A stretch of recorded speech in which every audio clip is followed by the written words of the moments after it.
ఏదో మేమే అసలు ఈ రాష్ట్రం కోసం నీళ్ల కోసం కొట్లాడినాం అని మాటిమాటికి అంటారు కదా. కేసీఆర్ ఆయన కుటుంబ సభ్యులు అసలు తెలంగాణ రాష్ట్రంలో నీళ్ళకి అన్యాయం అవుతుంది, మేము ఇది చేస్తున్నాం. 10 ఏళ్ల టీఆర్ఎస్ ప్రభుత్వంలో తెలంగాణకి నీటి కేటాయింపుల్లో ఒక చుక్క నీళ్ళు ఏమన్నా అదనంగా తీసుకొచ్చినాడు? ఒక చుక్క తెలియదు. అబద్దాలు మాట్లాడడం, పెద్ద పెద్ద మాటలు మాట్లాడడం అంతే. Okay,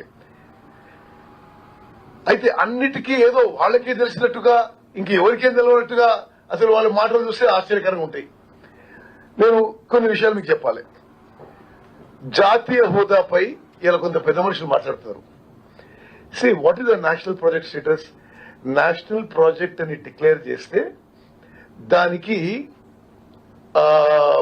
60% funding government of India ఇస్తుంది ఇప్పుడున్న నామ్స్ లో. అప్పుడున్న నామ్స్ లో సరే కొంత రాష్ట్ర ప్రభుత్వం, కొంత లోన్స్ ఇట్లా జరుగుతుంది.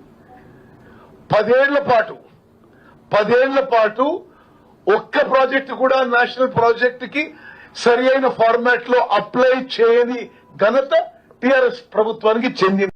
I'm saying on record. నేను ఇప్పుడు ఏమైనా ఇరిగేషన్ మినిస్టర్ కాదు, నేను పార్లమెంట్ లో అడిగిన ప్రశ్నకి కేంద్ర ప్రభుత్వం ఇచ్చిన జవాబు అది.